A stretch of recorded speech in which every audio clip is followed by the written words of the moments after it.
Now, we started talking about the second rebellion last week, and I made the point that I will reiterate that the Genesis prologue, Genesis 1 through 11, is trying to answer a fundamental question. How, if God is good and is a good creator and created the world good, how did the world get to be so screwed up? And the answer is that another bug wandering around? Okay, somebody swat that bug. The answer to the question is not merely Genesis 3. That is where everybody, especially in Baptist circles, automatically goes, and that is a part of the answer. But there is actually 3 answers to the question. Genesis 3, that I labeled the first rebellion, is the first part of the answer. A celestial, the serpent, and terrestrials, Adam and Eve, decide that they're going to together lead this rebellion against God and set their wills against His. And that breaks the universe. It fundamentally strips the universe apart because the universe is actually structured. The heavenly universe is structured in 3 major chunks, where Yahweh's on top, His divine counsel works with Him to govern the celestial world, and then angels, the low-ranking members of His council as well, play their part, running back and forth throughout creation, where when He creates the physical universe, humanity, male and female, become council members in God's divine council, members of His family, and the universe was structured something like this in very big, broad strokes, and that the first rebellion just tries to take a divine council member and make him God. The humanity just basically rebel against God. The whole system is thrown out of whack, basically. And so it started this ongoing cycle of judgment, grace, and exile and grace. And we traced all the way through the bloodline of Adam and Eve, that despite the fact that God judges Adam and Eve, He does promise to defeat the serpent through their bloodline. And we traced the Genesis stories down through the seed of Adam and Eve, being promised and coming. And then the story gives us the options of Cain, Abel, and Seth. And we saw, obviously, Seth is not the seed. Cain is not the seed. He's given as an option, but he turns around and he kills Abel, so Abel can't be the seed because he's dead without having any children. And Cain has disqualified himself, and so we get the option of Seth being the good option, because we see that people in his bloodline start to call upon the name of the Lord. Enoch walks with God, he's taken, and Noah finds favor with God, as we'll see in again today. But last week we got to introducing this second rebellion, where the sons of God will abandon, some of the sons of God, I should probably specify, are going to abandon their place in God's divine counsel. They're going to shack up with women. They're going to defy God, this anti-God act. They're going to try and set up their own kingdoms, their own families, against God's intentions, against God's designs, where God wanted His heavenly, celestial family to govern the heavenly realms. He gave His physical family, humanity, the physical realm. And the two are supposed to be overlapping in places like Eden, but separate. The celestials are not supposed to necessarily govern on the physical earth. That's humanity's responsibility. So when they're leaving their place in God's hierarchy, in God's ordered universe, they're throwing the universe itself into a chaotic state. They're going to blend things that are not supposed to be blended by marrying and fathering children with women. And it's going to create a state of pure chaos. It's going to just degrade creation against God's intentions for creation. And so God is just going to hit the reset button and say, fine, I'll give you 120 years and then I'm going to destroy everything that you guys have built up. I'm going to return the earth. I'm going to uncreate the earth and take it back to its watery state of pure, lifeless, nothing chaos. and then out of that, I'll remake everything again. This is the story as it's going. And we looked at the first 6 verses, which we will reread in just a second. But we found a couple of things. The fundamental problem with the world, in one single sentence, is that God is not allowed to rule unchallenged. God is obviously the highest and final authority, but lesser authorities, like you, like me, like certain rebel celestials, challenge God and try and do things our own way. That first one was obviously Genesis 3, but now we're in the second rebellion here in Genesis 6. Both of them have a celestial and terrestrial component. Now, the last couple of things that we talked about last week were who are the sons of God. But I want to recap this before we read the passage again. I mentioned last week the sons of God are only ever one category in the Hebrew Old Testament. There is no second option for who the sons of God are. They are celestial beings of extremely high rank. God, sitting on His throne, has given power and authority away to other celestials, as this little animatic will show. They sit with God in council, where God rules as a king. But a king never rules alone. He always has his council that helps him administrate his kingdom rule across his land. In the heavenly realms, these are the heavenly beings, the Elohim, the celestial beings that He has given the most authority, His inner circle.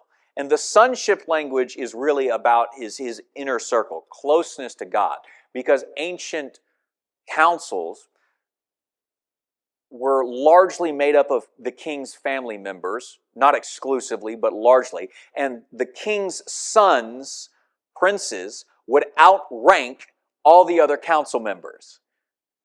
And so the sonship language is just there to denote, hey, they're close to God and they have God's power given to them. They get to make decisions. They get to offer input. That's their job. They're supposed to offer ideas. When you look at council scenes in the Old Testament, take Isaiah 6, for instance, where God is talking to His council and He says, all right, who's going to go for us? Who are we going to send? And Isaiah very famously perks up and he says, send me, I'll go. This is God. He's overhearing God talking to His council members, right? This is not a Trinitarian conversation. You will never see the Trinity actively talking to each other in the Bible. Their communication goes way beyond that. They don't need to talk. The closest that it's ever going to come is during Jesus' incarnation. But most of the time where God is talking to Him or He's talking to God, He's talking to God in prayer, or when God's talking to Him, Jesus says, yeah, that wasn't for me. I didn't need to hear that. That was for the rest of you guys, if you could even hear it. Or did some of you think that was thunder out there, you know? So the Trinity doesn't need to talk. And in the Old Testament, when God is talking and saying, who's going to go for us? Who are we going to send? In this plural language, He's talking to His divine council, and He says, all right, who do you guys think we should send? And then little Isaiah, being caught up in a divine council courtroom scene at the temple of God, says, ooh, I'll go, and does not understand what he's getting himself into. But God says, all right, good call. Here's what I want you to do, and here's what I want you to say. And that's His commission. Now, one thing that we did talk about last week was, tell you what, let's read the passage first, and then we'll recount the last thing we talked about last week. All right, because I want to talk about it in context. So here's the first 8 verses of Genesis 6 again. When human beings begin to increase in number on the earth, and daughters were born to them, the sons of God saw that the daughters of humans were beautiful, and they married any of them they chose. Then the Lord said, my spirit will not contend with humans forever, for they are mortal. Their days will be 120 years. The Nephilim were on the earth in those days, and also afterwards, when the sons of God went to the daughters of humans and had children by them. They were the heroes of old, men of renown. The Lord saw how great the wickedness of the human race had become on the earth, and that every inclination of the thoughts of the human heart was only evil all the time, the Lord regretted that he had made human beings on the earth, and his heart was deeply troubled. So the Lord said, I will wipe from the face of the earth the human race I have created, and with them the animals, the birds, the creatures that move along the ground, for I regret that I have made them. But Noah found favor in the eyes of the Lord. Now, where we left off with that last week was basically asking the question, why don't we like supernatural explanations for reasons in the Bible? So when we talked about how in modern scientific worldview that we possess as 21st century Americans, we don't like the idea of the supernatural. So the idea that the sons of God would be supernatural beings, celestial beings, who would leave their place in heaven, take on physical form, and then birth children with human women, we don't like that as an explanation. So immediately, modern thinkers try to come up with reasons why they can't be supernatural beings. They have to be human beings. And we ended by talking about this interpretation, the Sethite interpretation, that the sons of God were,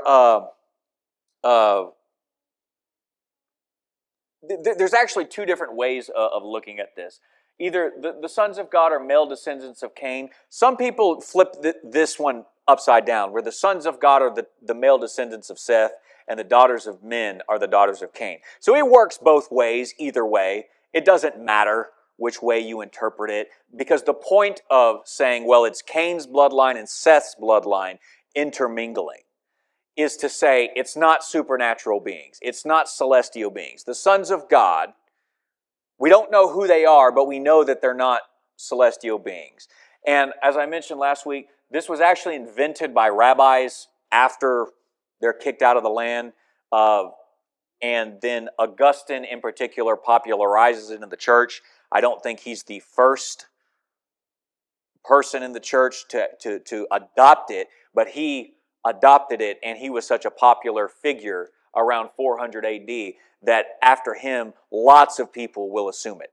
Not exclusively, but the Sethite interpretation is going to be one of the main ones you're likely to hear in churches. If you ever hear about Genesis 6, 1 through 4, this is very likely to be an option there. The other option for the sons of God as human beings is that it's language that describes these kings, and these kings are given these divine language ascribed to them. The sons of God are human kings. They're not celestial beings, but they're given divine status. And there's several different ways that they make this argument. They often combine lots of different ones. They'll take the phrases like sons of the Most High in Psalm 82:6, and they'll take that as human beings, not as celestials, and then they'll read that interpretation into Genesis 6. Now, you also cannot do that in Psalm 82. Psalm 82, God is talking to his divine council, and he's talking to former members of his divine council, and they're in trouble. God's there to hold court with his divine council to judge those members who have rebelled. The sons of God in Psalm 82 are not human beings. Again, sons of God is never referring to humans in the Old Testament. But when people talk about human beings in Psalm 82, they'll take that and they'll read that interpretation in Genesis 6. Sometimes God does refer to humans as his sons.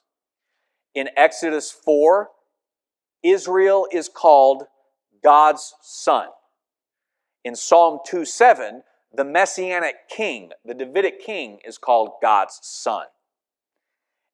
And it parallels the ancient belief that human kings were divine offspring, or at least They're adopted by the head god of the pantheon. And so he becomes the god's heir, essentially. His human representative on earth can be called his son. Sonship language in ancient text is usually only about kings. That's true. It's never about all men. It's never even about all people. So the plural language of Genesis 6 that says sons, plural, should not apply. There are no ancient parallels of pluralized groups of men, even groups of kings called sons of God. Let alone, you are not a son of God just because you're born male. Because if you're born a slave, you ain't no king in the ancient world. So you ain't no son of God just because you're a man. For all of the caricatures that we get from modern feminization, from modern actual feminist thinking, men did not rule the ancient world. Some men ruled the ancient world. The rest of them were oppressed by those tyrants. You were not considered great in the ancient world because you were born a man. This should help point that out. And I think oftentimes when you hear a feminist argument about men oppressing women in the past, it's a caricature that seems to suggest that, first off, all men were always oppressing all women. And yet they conveniently ignore the fact that men were plentifully oppressing other men. And plenty of women in power, because they married men of power and shared their power, were oppressing men and women just as much as their husbands were. It's like, it's not that quick and easy of an answer. And we caricature ancient cultures when we do this. So, plural language of sons, plural, cannot apply to men. So if you're taking the Sethite view and you're saying, well, the sons, plural, of Seth or Cain, whichever way you read it, is just referring to a group of humans, because in ancient world, kings were considered sons. It's like, it doesn't work. That's not how the ancient world is using the language of sonship or kingship. Alongside this idea of the divinized kings, still human but called gods, the sons of gods would have been considered corrupt because they abused women through polygamy. Like Lamech. We already saw Lamech having 2 wives. Thus far, he's the only person in the story that has multiple wives, and he's very oppressive. Nothing in Genesis 6, 1 through 4 says that these marriages were polygamous. Nothing. It only states that those who wanted to pursue women did so. Whoever the sons of God were, they took wives. It doesn't even mean that necessarily that they took as many wives as they wanted. Just that if they were attracted to someone, they would go and marry them. It does not have to be a plurality of women that they married. If this were true, God destroyed the world because of polygamy before the flood. Why didn't he ever do anything about polygamy after the flood? This doesn't really work. This part of the argument tends to be like, okay, the sons of God are Cain's descendants. And they're shacking up with the daughters of men, Seth's descendants. And the problem is that Cain's descendants, because they're corrupt like Lamech, they're having too many wives. And then the polygamy is corrupting things, and so God's going to flood the world. And yet God never does anything else about polygamy the rest of the Bible.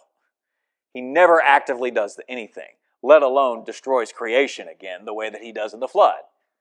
So one, there's nothing to suggest that it's polygamy that's the problem in Genesis 6. You're reading Genesis 4 into Lamech's character into Genesis 6, and you're reading assumptions that, one, they're not celestials, they're humans. That's one assumption. Two, it's either going to be Cain or Seth's line because those are the only options we have here. So the sons of God are Cain. And you're taking so many things out of context. You're assuming so many things. And you're reading into Genesis 6 something that just isn't there because you don't want to accept that the sons of God is only the category of celestial beings, very high-ranking members of God's divine family. Yes, just turn the mic on. click the button on the side, and the light will turn green, and then you're good. Okay, so the celestial beings came to the earth to marry the women. Did the women know that they were celestial beings? That's a good question. Did the women know that they were celestial beings? Did they just look like the guy next door? Yeah, that's a good question, because in a lot of places, when you see angels showing up to deliver messages, oftentimes characters do not know if they're celestial beings. Now, the answer is, I don't know. That is entirely possible. I would, however, because of other comparative stories throughout the ancient world that we'll talk about probably next week, that Genesis 6 is comparing them to. Genesis 6 is being written in light of lots of other comparative stories where gods shacked up with women. You've probably heard a few. It would seem to me that the author does want us to think that these women knew what these beings were. It doesn't say that they didn't, and they may not have known. I leave that as an open possibility. But I think it's more likely that they did know and that they intentionally chose these people. And I think as we go on, I think I can make that argument here. That's a great question. Any other questions? This is a good time to stop. Okay. In his book, The Unseen Realm, Dr. Michael Heiser, who was the book on Enoch that I was referring you to, that he wrote as well, he says this on page 97. There is no exegetical reason to exclude the occurrence of the phrase sons of God in Genesis 6, 2, and 4 from the list of supernatural beings. What drives this choice is apprehension about the alternative. So what he's pointing out here is to say, the fact of the matter is modern readers don't like the idea of angels mating with human women. So they find ways to explain it. The Sethite interpretation and divine humans that are given divine status as kings are all just ways of explaining it. And he says, no, that doesn't work. Linguistically, it doesn't work. One last time, let me say it. The sons of God are not human beings in anywhere in the Old Testament. If you see that phrase in your English Bible, sons of God, you know there's only one category that the Bible can be talking about. High-ranking celestial beings. It wants us to do that. And the ancient world would have understood that immediately. They would not have viewed these as humans. And I will read some passages tonight from the New Testament that come to only one conclusion, that the sons of God were celestial beings. This is the New Testament's interpretation of the Old Testament. Let me just give you that as we get to it. Now, there's one further objection. But Chuck, angels can't have sex according to Jesus, because he says something in Matthew 22 that really is completely misunderstood. Now let's read this. Matthew 22 is this section where the Sadducees, who don't believe in angels, celestials of any kind, they don't believe in demons, and they don't believe in the resurrection, they come and they challenge Jesus. And verse 23 begins, and it says, the same day the Sadducees, who say there is no resurrection, came to him with the question. Teacher, they said, Moses told us that if a man dies without having children, his brother must marry the widow and raise up offspring for him. Now there were 7 brothers among us. The first one married and died, and since she had no children, he left his wife to his brother. The same thing happened to the second and third brother, right on down to the 7th. Finally, the woman died. Now then, at the resurrection, whose wife will she be of the 7? Since all of them were married to her. So the Sadducees raise this hypothetical because they think, okay, we don't actually believe there's going to be a resurrection. We don't believe in life after death. They only accept the first 5 books of Moses. Genesis, Exodus, Leviticus, Numbers, and Deuteronomy. They do not accept Kings, Samuel's, Joshua. They do not accept Isaiah through Malachi. None of that is on the table for them.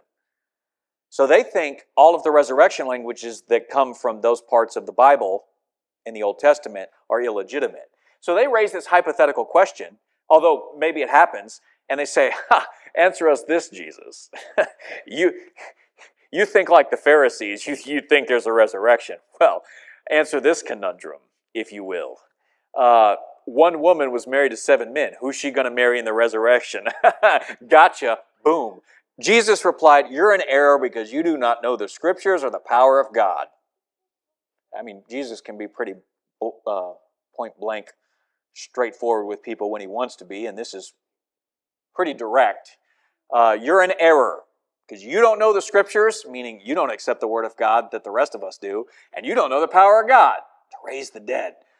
At the resurrection, people will neither marry nor be given in marriage. They will be like the angels in heaven. But about the resurrection of the dead, have you not read what God said to you? I am the God of Abraham, the God of Isaac, the God of Jacob. He is not a God of the living, but a God of the dead, but of the living. So here he's either implying, look, Abraham, Isaac, and Jacob are still existing somewhere, but also he's implying resurrection here, because it's like, you know, God made the covenant to Abraham, Isaac, and Jacob. And the covenant means they get the land, but they died without ever getting the land. So how is God going to keep his promises to Abraham, Isaac, and Jacob to give them the land if he doesn't raise them from the dead? That's implied in Jesus' answer. But for the sake of our conversation tonight, what's underlined here is what's of importance. They will be like the angels in heaven. And what most of this gets concluded as is that Jesus is saying that angels don't have sex, or they can't have sex. And that's just a misreading of the passage, okay? For a couple of different reasons. First off, the context. The question is about remarriage in the resurrection, which qualifies Jesus' answer. Children are not going to need to be born in the resurrection. Humans are not going to have to reproduce in order for the human species to exist and survive. Jesus' response doesn't say that angels don't have sex. It merely points out that they do not use sex for reproduction. That's as far as he's pushing it. That's as far as that language is there to teach us. So immortal celestials do not need to make new immortals for their species to survive the way we humans do. And Jesus' language about being like the angels in the resurrection is just trying to tell us that we will not have to survive by making new humans. We will also be immortal. Our species will just naturally survive as it is. So the question being posed to Jesus is just silly. That's his answer. And that's why he says, you guys don't know the scriptures of the power of God. Your question is just dumb, guys. And this is the Jewish ruling aristocracy, and Jesus is a know-nothing rabbi from backwood Galilee. And he's going up against all of them. So, my point is, Jesus doesn't say angels can't or don't have sex. He is saying that is not going to be necessary for human survival the way that it is in this life, in this age now. He answers them with that. We cannot take Jesus' words and say, well, Jesus claimed that angels don't have sex, therefore the sons of God can't be angels having sex with women. Because in Second Temple Judaism is a time frame of about let's just ballpark it, let's just say 500 BC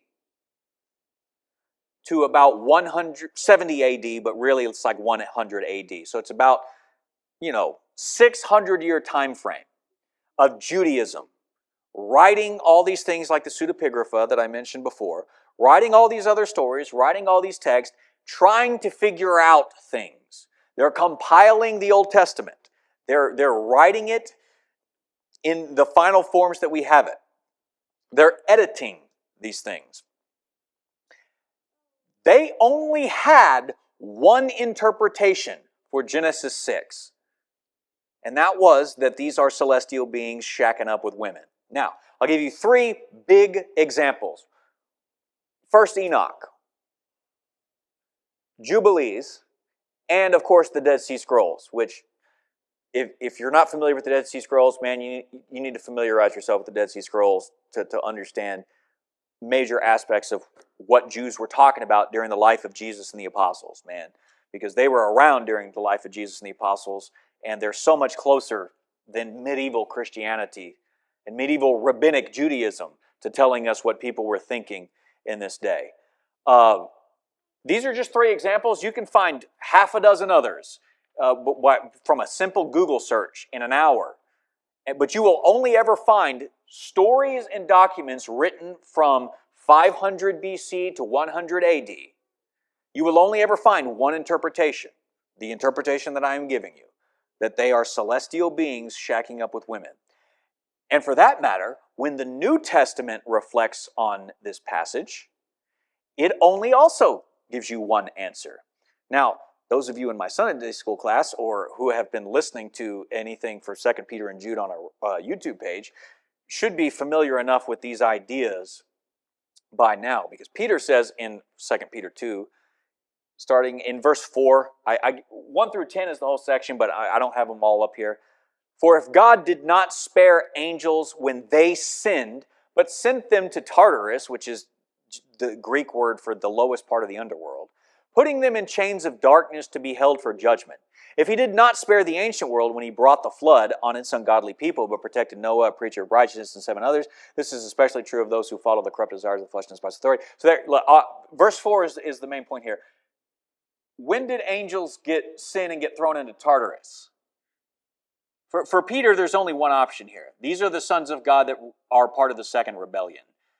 The same reason that God flooded the ancient world, which is why he moves right along to the ancient world and the salvation experience through Noah of the world through his 7 family members with him in that ark. He ties the whole thing together. Jude does the same thing. Though you already know this, I want to remind you that the Lord at one time delivered his people out of Egypt, but later destroyed those who did not believe. And the angels who did not keep their positions of authority, but abandoned their proper dwellings, these he has kept in chains of darkness, bound with everlasting chains for the judgment on the great day. So, Jude, 2 Peter, there's lots of other allusions to this throughout the New Testament if you know where you're looking, but these are the ones that just outright are reflecting back on Genesis 6. And they give only one conclusion. One legitimate interpretation. When you get one interpretation, you know you're on the right track, because there's never any less than 3 anywhere that could be valid. But in this, there's only one. That the Bible teaches certain celestial beings left their dwelling in heaven to sleep with women on earth and have children with them. These children are called Nephilim in the text. This is the problem. This is the second rebellion. This is the problem that's going to lead to God flooding the world. Now, before we talk about the Nephilim, any questions on that much? We'll end with the Nephilim discussion tonight. So we got a few minutes here if you want to ask a question. Okay, well, if you remember it, you got the microphone next to you. Just use that bad boy. And anybody else?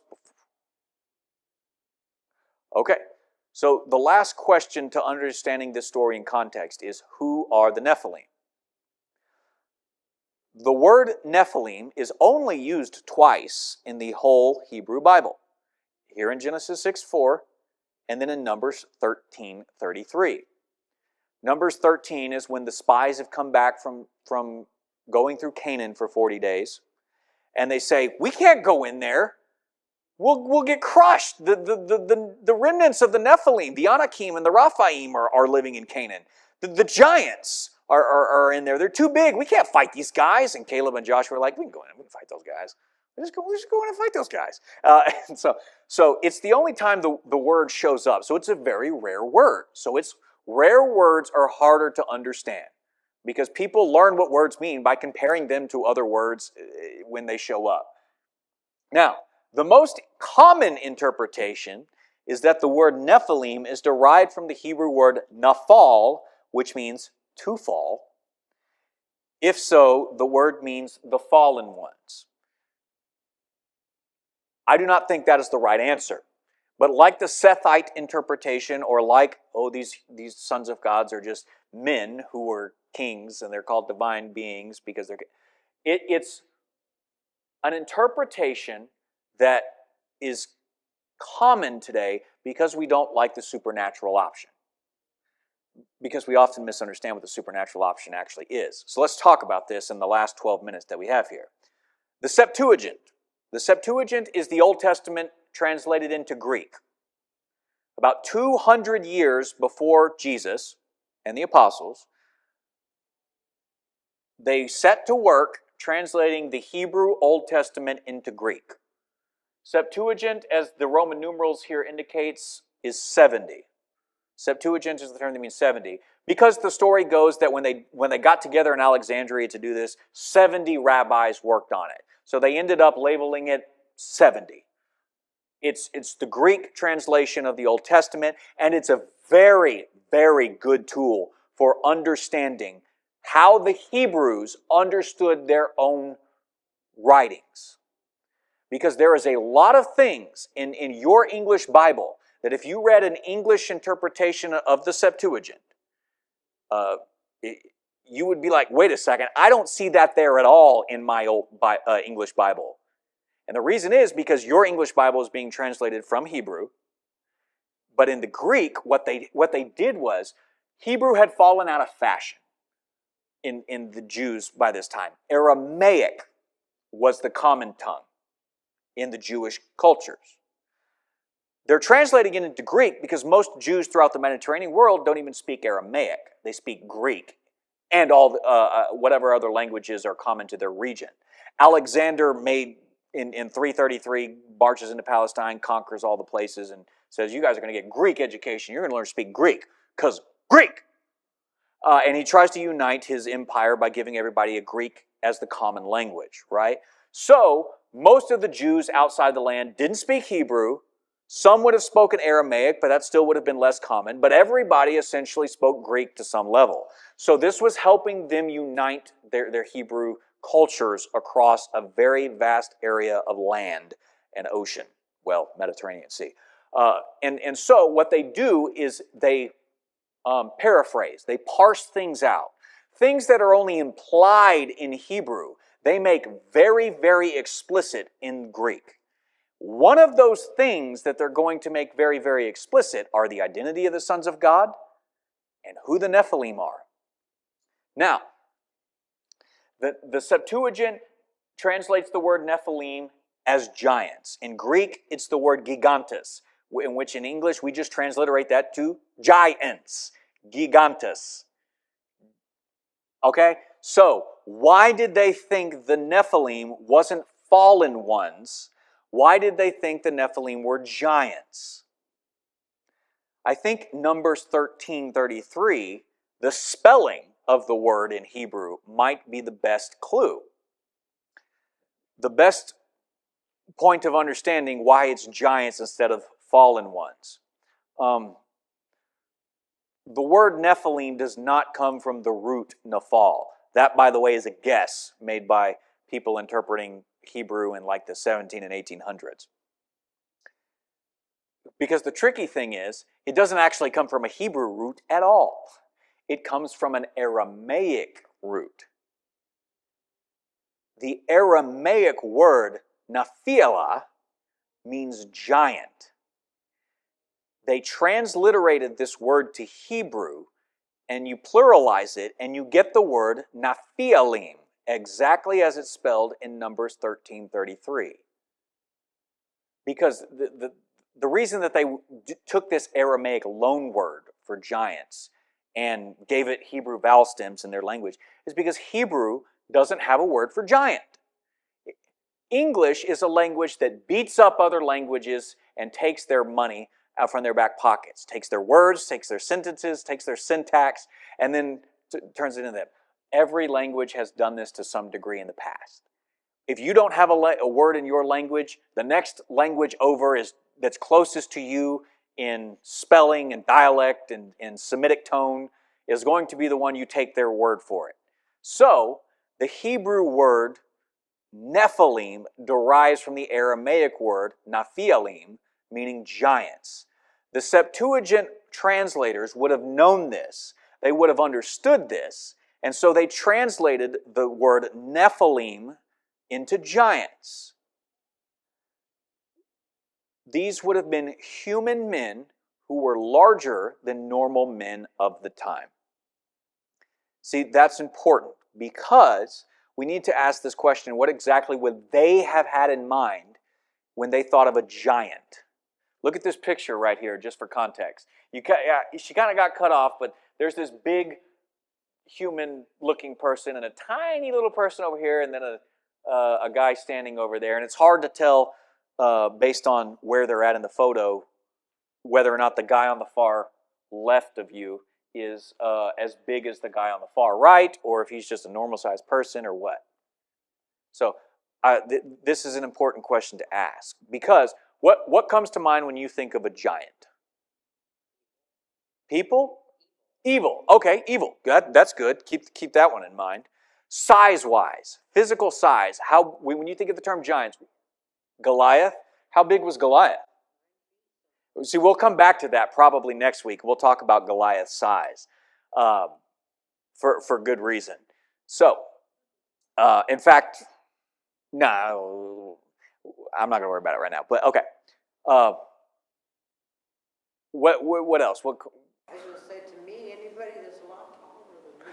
Okay, good. Anybody who's a lot taller than you. Thanks, Stefo. Appreciate that. Okay, so we do not need to think of giants as creatures from mythology that stood 20 plus feet tall.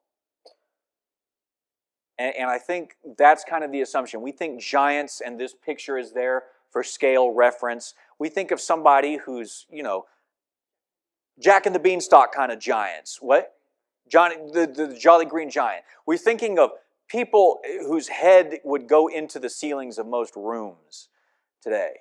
However, you need to think of it from an ancient perspective. And keep this in mind. Ancient agricultural societies had an average height in men of 5 foot to 5'4". Ooh, I'm tall.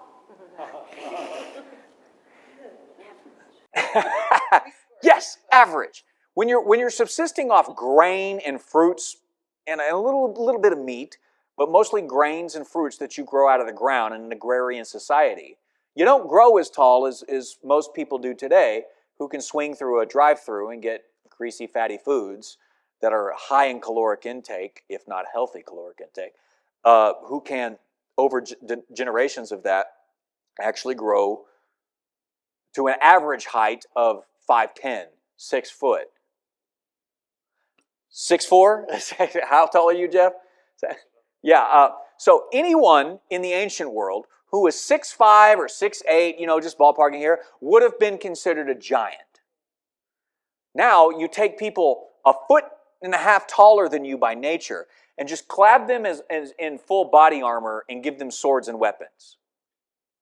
That's a giant in the ancient world. When the spies come back from the land and they say, they're just the remnants of the giant clans. These people are too tall. We can't beat them. They're talking about people who are like 6'5", 6'8".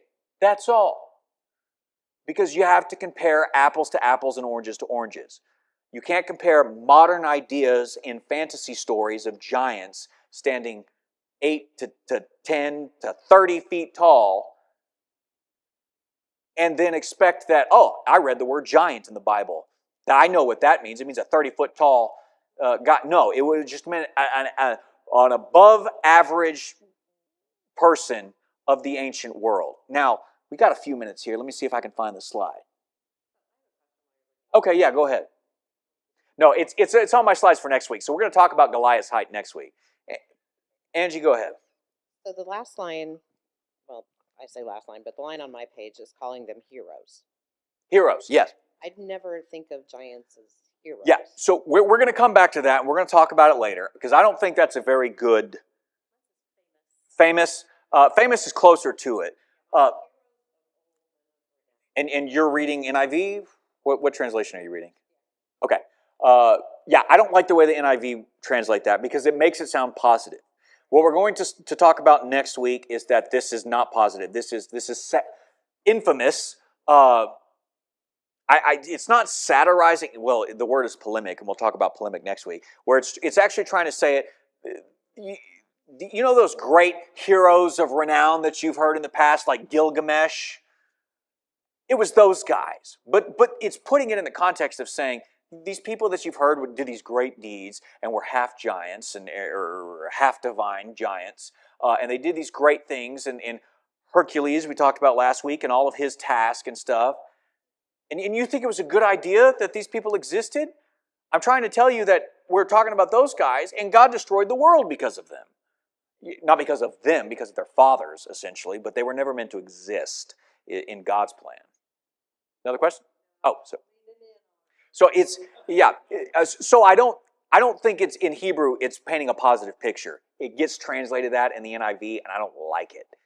Famous is more okay. It's not negative the way I think the Hebrew portrayal is, but it's also a legitimate idea of saying the men of renown, because it's like these guys that you've heard who did these great things in the past, who built these great kingdoms. We're going to look at one later on, Nimrod, who built the Tower of Babel, and look at that and say, wait a second, he built the Tower of Babel? That's not good, because God wrecked the whole thing down and split humanity up. It's like, yeah, it's those guys. It's the guys you've heard were the good guys and that built these great kingdoms. I want you to think of those guys, because I want you to realize that God came along and wiped them all out. Or at least the majority of them, because we have to figure out, well, what does it mean that they were on the earth in those days and also afterwards? But more on that later. All right, let's finish up here. Last slide. Conclusions. The second rebellion of Genesis 6, 1 through 4 is a celestial and terrestrial rebellion, just like the first rebellion of Genesis 3.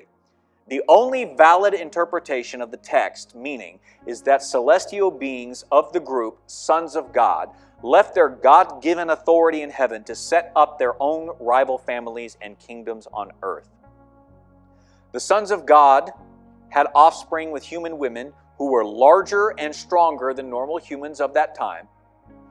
This blending of the celestial and terrestrial beings led to the corruption of God's intentions for both groups, devolving all the way down to a state where God would destroy the creation and start over through Noah's flood. And that's only part 1.